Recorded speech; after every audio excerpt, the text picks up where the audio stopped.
블레셋은 사울에게 치욕적인 패배를 한번 당하죠. 그때가 언제냐면 민막스 전투 때, 그때 블레셋 군대는 사울에게 아주 대참패를 맛보게 됩니다. 그래서 블레셋은 늘 보복할 기회를 노리고 있었어요.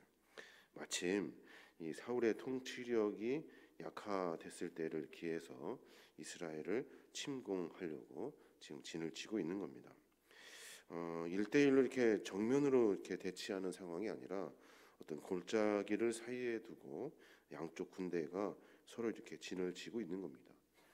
그 이유는 뭐냐면 블레셋의 군사력이 그렇게 많지 않기 때문에, 강력하지 않기 때문에 이렇게 밀어붙여서 전세를 역전시키는 방법이 아니라 어떤 장수, 유망한 장수, 그 용장을 한 병 앞세워 가지고 1대1로 이렇게 전투하려고 하는 것이 블레셋 군대의 전략이었던 거예요. 블레셋이 다시 이스라엘을 침공할 수 있었던 것은 역시나 그 골리앗이라고 하는 용장이 생겼기 때문에 그래요. 반면에 이스라엘은 블레셋 상대로 큰 승리를 거둔 경험이 있어요.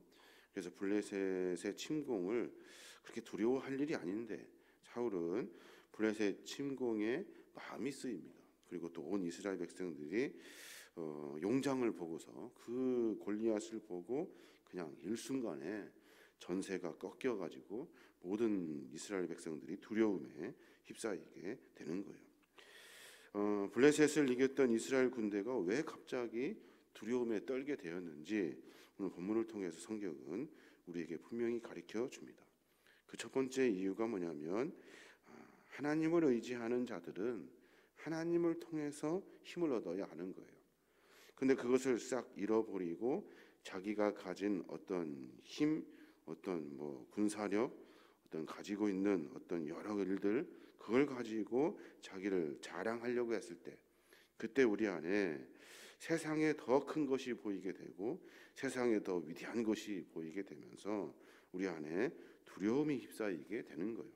쉽게 말해서 믿음 안에 하나님을 바라보고 전진했을 때는 두려움이 사라지지만 하나님이 아니라 다른 것을 앞세웠을 때는 세상에는 그보다 큰 것이 훨씬 많다는 거예요. 사울이 이스라엘 백성들과 함께 하나님을 의지하던 그 믿음이 다 식어져 버렸어요.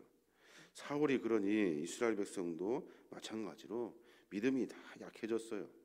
사울 왕이 전에는 하나님을 잘 섬겨가지고 그 하나님으로부터 많은 은혜를 누렸지만 이제는 하나님도 그에게서 떠났고 그리고 또 사무엘 역시도 그에게서 떠났어요. 사울은 마치 혼자 있는 것처럼, 그래서 자기의 어떤 힘이나 권력이나 이런 완권이나 이런 걸 가지고 삶을 살아내고 있는 거예요. 그러니 세상의 것과 내가 가진 것을 비교하니 그것이 작을 수밖에 없고 두려움의 시작이 될 수밖에 없어요. 이스라엘 백성들과 사울은 큰 골리앗의 장수를 보고 기가 눌려가지고 그냥 두려움에 휩싸이게 되는 겁니다. 블레셋은 이스라엘에게 당한 이 치욕적인 패배를 되갚기 위해서 만반의 준비를 했던 사람들이에요. 우리가 그들에게 믹막스 전투 때 당해서 수가 많이 약하지만 용장을 하나 키워가지고 그들과 대치하자고, 그들은 그 용장 세계에서 제일 크고 힘이 있고 가장 센 장수를 하나 키워가지고 이스라엘 백성들과 대치하려고 준비를 했던 거예요. 그러니 이스라엘 백성들에게는 그가 크게 보이고 그가 위대해 보이고 그는 이스라엘 백성의 두려움의 대상이 돼버린 거죠. 우리 신앙의 모습도 마찬가지입니다. 하나님이 아니라 다른 것을 앞세워서 우리가 삶을 살아낼 때, 그때 우리는 세상에서 두려움에 휩싸일 수밖에 없어요. 가진 것이 있으면 얼만큼이고 할 수 있는 것이 있으면 얼만큼 할 수 있는지, 또 세상에서 봤을 때 내가 높으면 얼마나 높은지, 우리가 가진 것으로 세상을 비교한다면 말이 안 되는 거예요. 더 큰 것이 있고 더 위대한 것이 있고 더 무서운 것이 있어요. 근데 세상보다 더 크고 위대하신 하나님을 의지하면 그런 세상의 것은 아무것도 아닌 것이 되는 겁니다. 가나안에 정착하려고 이스라엘 군대, 이스라엘 백성들은 이방 사람들과 수많은 전쟁을 치릅니다. 그 전쟁 가운데 군사력이 그 전쟁하려고 하는 그 나라보다 센 적이 없고, 인구가 많은 적도 없고, 무기가 좋은 적도 없어요. 세상에서 비교했을 때는 아주 아무것도 아니에요. 질 수밖에 없는 그런 족속이에요. 이스라엘 백성들은 그렇다고요. 늘 옮겨 다니면서 살아가는 유목민들이고, 정착하지 못하며 살아가는 일들 때문에 그 군사력이나 어떤 재력이나 이런 것들을 키울 틈이 없어요. 그런데 하나님은 그들과 함께 계셔요. 가나안 땅에 오랫동안 정착해 있는 이방 나라 사람들을 하나씩 물리칠 수 있도록 그들에게 도움을 주시고 힘을 더하여 주신 거예요. 사울과 이스라엘 백성들은 지금 자기들이 가진 것 가지고 적군을 바라보니까 두려움에 휩싸일 수밖에 없었던 겁니다. 또 하나, 그들이 왜 무서워하는지 가만히 보면 하나님을 의지하지 않았기 때문에 그래요. 하나님을 의지하지 않아요. 이스라엘 군대가 블레셋의 골리앗을 보고 두려움했던 근본적인 이유는 내가 가지고 있는 칼, 내가 가지고 있는 방패, 우리 중에 누가 저를 당할 사람, 그 당할 장수가 있는지 내가 가지고 있는 것을 가지고 1대1로 붙여보니까 당연히 질 수밖에 없는 거죠. 하나님을 의지하는 마음이 전혀 없어요. 그렇기 때문에 그들은 두려움에 휩싸일 수밖에 없고 전장에서 40여일 동안 꼼짝 못하고 그냥 서로 대치하는 상황이 돼버리게 된 겁니다. 이스라엘 군대의 지도자는 사울이에요. 사울은 하나님에게로부터 버림을 당한 자예요. 사무엘도 떠났고 제사장도 없고 아무것도 없어요. 의지할 것이 아무도 없어요. 그러니까 그는 연약한 자로 세상에서 그냥 두려움에 휩싸인 자로 살게 되는 겁니다. 믿는 자들에게, 이스라엘 백성들에게 가장 중요한 것은 하나님을 우리 안에 모셔드리는 거예요. 하나님을 내 안에 모시고 내가 하나님과 믿음과 신앙의 삶에서 세상을 살아내는 거예요. 세상에 있는 것 가지고 삶을 살아낸다는 것은 우리에게는 맞지 않아요. 하나님의 거룩한 은혜와 그 기쁨과 감격의 삶으로 우리가 살아야 하는 겁니다. 블레셋과 사울 군대의 대치는 오늘날 우리가 삶을 살아내면서 사단과 맞서는 대치와 같을 거예요. 사단은 우리로 하여금 자꾸만 세상의 것을 보게 합니다. 야, 너 세상의 것에 비교하면 너 아무것도 아니야. 너 형편없어. 너 아무것도 아니야. 라고 자꾸 이야기해요. 그런데 우리는 내 안에 계신 하나님을 믿고 의지할 때 세상을 창조하신 하나님으로부터의 큰 후원을 받게 되는 거예요. 이게 바로 믿음과 신앙이라는 겁니다. 내일 우리가 봐야 될 본문이지만 다윗 보면 다윗이 이스라엘 백성들의 상태를 보고 참으로 안타까워서 하는 말이 있어요. 26절에 보면 다윗이 곁에 서 있는 사람들에게 말하여 이르되 이 블레셋 사람을 죽여 이스라엘의 치욕을 제거하는 사람에게는 어떠한 대우를 하겠느냐? 이 할례 받지 않은 블레셋 사람이 누구이기에 살아계신 하나님의 군대를 모욕하겠느냐라고 선포해요. 그러니까 도대체 너희들 왜 가만히 있냐는 거예요. 그렇게 많은 대우를 하고 세금도 면제해주고 사울의 딸까지 준다고 하는 이런 많은 것을 놓고서 왜 가만히 있느냐? 그것이 욕심나서가 아니라 할례 받지 않은 블레셋 사람, 하나님으로부터 선택받지 못한 이스라엘 그 블레셋 사람들을 놓고 하나님으로부터 후원과 선택을 받은 우리가 왜 그들을 이기지 못하느냐 하면서 선포하고 있는 거예요. 다윗은 전쟁의 상황에서 대치하여 있는 그런 전장의 전율을 본 것이 아니에요. 크다, 많다, 적다 이런 것이 아니에요. 내 안에 하나님이 있는가 없는가를 확인하면서 삶을 살아내고 있는 거예요. 이게 바로 믿음이라는 거예요.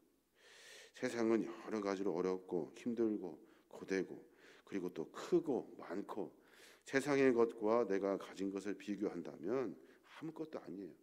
우리가 비교할 수 있는 것은 하나님의 거룩한 마음, 내 안에 하나님이 계시는가 하는 거예요. 나는 하나님으로부터 선택받았는가?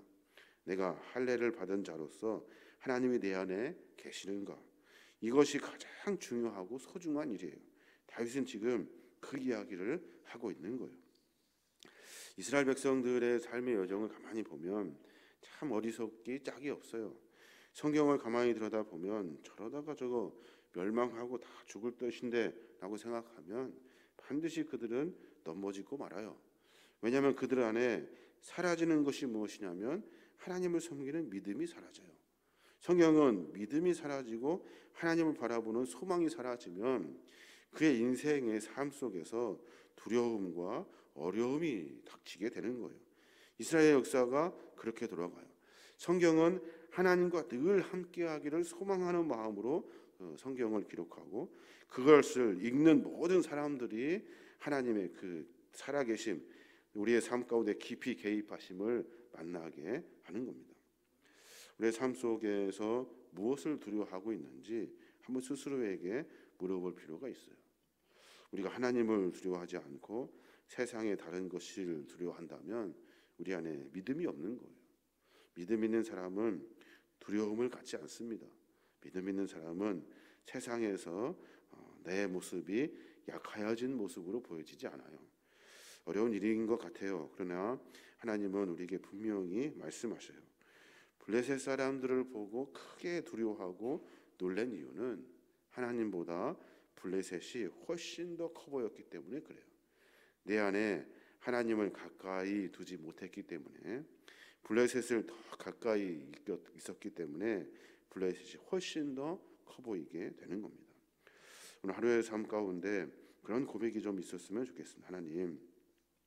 하나님이 나와 늘 함께 가까이 계셔서 하나님 뒤에 세상의 것들은 아주 작게 보일 수 있도록 아무것도 아닌 것이 되도록 하나님 나와 함께 해주십시오. 내가 세상에 가까이 하며 그 세상을 바라보며 사는 것이 아니라 하나님을 가까이 하여서 하나님이 내 삶에 크게 보이고 또 하나님이 계심으로 말미암아 세상의 두려움과 근심이 아니라 세상은 아무것도 아니고 하나님이 일하실 것을 기대하고 소망하는 기쁨을 가질 수 있도록 내 안에 그 믿음을 좀 허락해 주십시오 라고 하는 기도가 우리의 기도가 되어야 될 줄로 믿습니다. 인간의 삶의 여정, 신앙의 삶의 판가름은 믿음 안에 있다는 거예요. 믿음은 하나님을 어떻게 생각하고 있는가 하는 시작에서 출발하는 거예요. 하나님은 내 삶의 주인이십니다 라고 말했을 때 하나님은 주인이신 거예요. 세상에 다른 것이 아니에요. 하나님은 우리의 삶을 인도해 주십니다 라고 고백하면 하나님은 우리의 삶을 인도해 주시는 거예요. 세상의 것이 인도한다면 하나님의 것은 아무것도 아니죠. 오늘 블레셋 사람들은 전열을 가다듬고 이스라엘 백성들과 전쟁하려고 준비를 많이 했습니다. 그런데 하나님은 이스라엘 백성들을 통해서 블레셋을 치시는데 이스라엘 백성들 너희들 다 똑바로 쳐다봐라. 작고 보잘것없고 하찮은 사람의 믿음이 이 전장을 어떻게 만드는지를 보아라 라고 선포하시면서 그 일을 하고 계시는 겁니다. 다윗은 전쟁으로 불려갈 수 없을 만큼 어린 나이였어요. 몇 살쯤 되었을까요? 아마 15세 이하였을 거예요. 아주 어린 나이, 양이나 쳐야 하는 그런 어린 나이에 전장의 상황을 보고 지금 전세가 어떤지 이스라엘 백성들의 그 마음이 어떤지 이 전쟁의 판가름을 할 수 있는 일이 무엇인지를 분별했다는 거예요. 이게 바로 믿음 있는 사람, 하나님을 섬기는 사람들의 모습이 되는 겁니다. 우리의 신앙의 삶 속에서 세상보다 하나님이 더 크게 보이는 믿음을 소유하며 삶을 살아내시는 저와 여러분이 되시길 주님의 이름으로 축원합니다.